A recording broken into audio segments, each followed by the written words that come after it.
Olá, meus amigos do judô, senseis, mestres, atletas. Eu sou o André Shiga, eu sou cardiologista e sou lutador do judô desde a década de 70. E vim conversar com vocês hoje para reforçar que atividades físicas leves e moderadas sempre são consideradas uma peça fundamental na promoção e às vezes até no tratamento de algumas doenças, como obesidade, hipertensão e diabetes. Por outro lado, a partir dos 30, 35 anos, a gente precisa redobrar a atenção, porque algumas doenças podem ser pioradas com exercícios muito intensos. A gente sabe que a caminhada e exercícios leves, elas são boas para quase todo mundo. O judô, vocês sabem melhor do que eu, é uma atividade com muita intensidade, tanto a parte aeróbica como a anaeróbica também. Então é importante que a gente redobre a nossa atenção. Praticamente todo mundo pode fazer judô? Sim. Aqueles que têm algum problema grave de joelho ou de coluna precisam ser muito bem orientados pelo ortopedista, porque muitas vezes eles são contraindicados. Em relação ao coração, eu preciso falar algumas coisas para vocês. O hipertenso e o paciente que estiver muito bem controlado tomando medicação, ele também está liberado para fazer judô. A partir dos 35 anos, a causa mais provável de ter ataques súbitos, até morte súbita mesmo no judô, é o infarto agudo do miocárdio. E isso está muito relacionado com cigarro, que graças a Deus é baixo índice de fumantes no judô, colesterol alto, hipertensão, obesidade, diabetes e a história familiar em relação à doença do coração. O infarto é quando uma artéria do coração ela entope. E aí na hora que o judoca está fazendo muita atividade, o coração tem que bater muito forte e portanto ele pode não encontrar a rede vascular aberta para chegar o sangue lá no músculo e no músculo do coração, e quando o sangue vai para os braços e para as pernas, falta mesmo oxigênio no músculo cardíaco, pode começar com uma dor no peito e óbvio que ele pararia o esforço, mas em cada 10 pacientes que têm um infarto, 4 podem ter morte súbita. Tivemos alguns casos trágicos aí nos últimos anos, inclusive dentro do dojo, e por isso que a gente está aqui para relembrar que a atividade física é importante, mas nas intensidades que a gente costuma fazer no judô, precisa ser feito com corações que sejam saudáveis. Existem problemas cardíacos que a pessoa nasce com ele, que são os defeitos congênitos, principalmente CIA e CIV, que são alguns furos no coração, e existem defeitos de válvulas cardíacas. Esse tipo de defeito, um pediatra bem atencioso, ele consegue perceber na ausculta, com esse aparelho aqui, com estetoscópio, e se ele escuta um sopro, ele pede um ecocardiograma, que é um ultrassom do coração, e facilmente a gente sabe se é um sopro importante ou não. Ponto.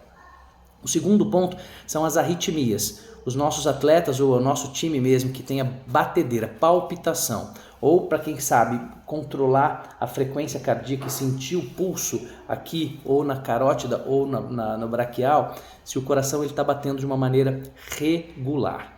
Muitos atletas já vão saber, não, eu tenho uma arritmia. A partir desse momento a gente precisa saber, é uma arritmia grave ou é uma arritmia simples? Porque as arritmias simples elas não contraindicam nada, que são batidas a mais. O coração está batendo tum, tá, de repente ele dá uma tum, dá uma batidinha extra. Isso aí não tem problema nenhum. Mas as arritmias graves, algumas pessoas precisam fazer um procedimento de cauterização no coração, outros precisam até colocar marca-passo. Então, quando o seu aluno falar que tem uma arritmia, você precisa saber que tipo de arritmia é essa e, óbvio, que documentada. A minha sugestão é que todos os atletas e os senseis passassem com uma avaliação médica a princípio e as crianças com o pediatra. Quem tiver mais do que 35 anos, uma sugestão é que faça uma avaliação cardiológica, não só clínica. Por quê? Porque muitos problemas cardíacos eles são totalmente assintomáticos. Às vezes uma artéria coronária com 30, 40% de entupimento, ela não dá sintoma nenhum, mas as lesões com 80 a 90% de entupimento podem causar dor no peito e é uma dor progressiva. Antes ele tinha uma dorzinha só se ele fizesse um treino muito forte e depois ele passa a ter uma dor até no próprio treino sem muita força. E no final da história ele passa a ter dor inclusive em repouso. A dor no peito é o principal sintoma de algum problema cardíaco que a gente precisa redobrar nossa atenção. Agora, existe uma segunda coisa. Sabe o atleta que vem naquele treinamento normal, já com constância, e num determinado momento o rendimento dele começa a cair ou o cansaço dele começa a aumentar progressivamente e desproporcionalmente? Isso é um sinal de alerta. A gente chama isso de equivalente isquêmico. Ele pode não ter dor no peito, mas esse cansaço, essa falta de ar desproporcional pode ser um indício que tem alguma coisa no coração. Redobrar a atenção. Num teste ergométrico, que é uma caminhada monitorado com eletrocardiograma, a gente eleva o coração da pessoa a 150 ou às vezes a 180 batimentos por minuto. E se eventualmente tiver algum entupimento nessa artéria do coração, que é a coronária, o formato do eletrocardiograma ele pode mudar. É uma maneira indireta da gente ter que pedir um cateterismo ou uma tomografia de coronária para saber está entupido ou não está entupido. Porque se tiver entupido acima de 70%, a gente pode passar um catéter pelo cateterismo e desobstruir. Imagina que a artéria está entupida assim, a gente passa um catéter e a gente desentope e põe um anel de metal aqui dentro para não deixar a artéria fechar de novo. Isso se chama stent. E aí depois do stent ele passa por uma reabilitação e às vezes pode até voltar a lutar.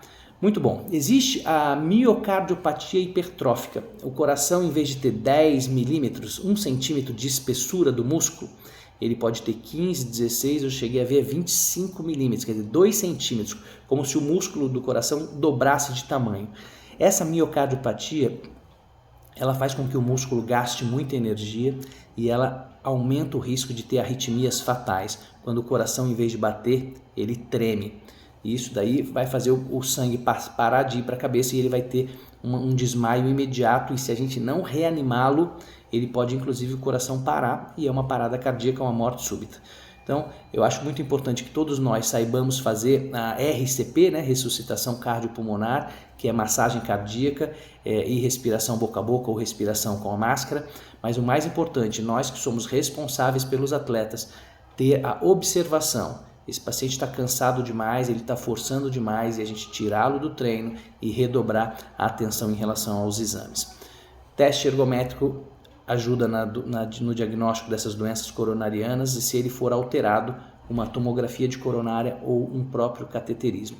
E para ver a espessura do músculo e as válvulas cardíacas, que eu não falei isso para vocês até agora, a válvula, o coração tem 4, 2 na saída, que é na artéria pulmonar e aórtica, e 2 dentro do coração, que é a mitral e a tricúspide. Todas elas se abrem normalmente, o barulho ele é suave quando a gente escuta com isso daqui. Se a válvula tiver ou com vazamento ou muito grossa, a gente escuta, em vez de tum, tá, a gente escuta um tum, tá. Por isso que a gente chama de sopro. O exame para diagnosticar o sopro e definir a gravidade dele é o ecocardiograma. É um exame simples, a gente põe um ultrassom aqui no coração e em 5, 10 minutos a gente consegue medir e ver, além da espessura do músculo, a abertura dessas válvulas. Algumas válvulas, como a mitral e a tricúspide, elas vão progressivamente piorando e ela pode dar um pouco de falta de ar. Já a válvula aórtica, ela dá pouco sintoma e ela pode simplesmente ficar dura para abrir. E isso é uma das principais causas de morte súbita no idoso e no atleta mais jovem se tiver essa doença congênita.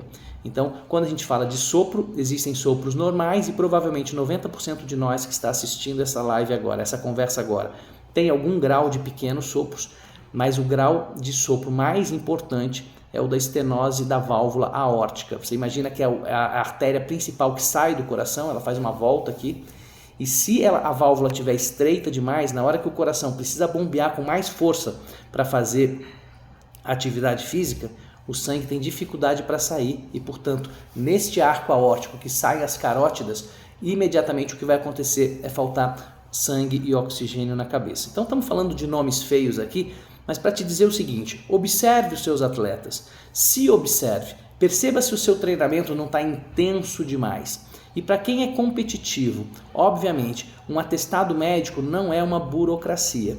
ele é um documento de que algum médico experiente examinou o coração e calculou o risco. Então, o nosso intuito aqui não é ser burocráticos. A Confederação Brasileira já definiu claramente quais são os tipos de atestados e exames que eles querem, mas o que a gente quer aqui é que as pessoas façam esporte para que eles tenham uma boa saúde e cheguem aí aos 60, 70, 80 anos colocando o kimono e entrando no dojo. A responsabilidade é nossa, dos médicos, mas é de vocês como senseis também, de observar os seus alunos e também negociar e saber a que tipo de intensidade a gente pode expor os nossos atletas. E você mesmo que é sensei, já está no Master, sei que temos vários colegas aqui de nível internacional, é importante que uma vez por ano você cheque o seu coração, checar seu exame de sangue, checar função renal, função do fígado, níveis de colesterol, isso tudo um exame simples de sangue pode fazer. Mas o mais importante é você ter o seu médico de confiança.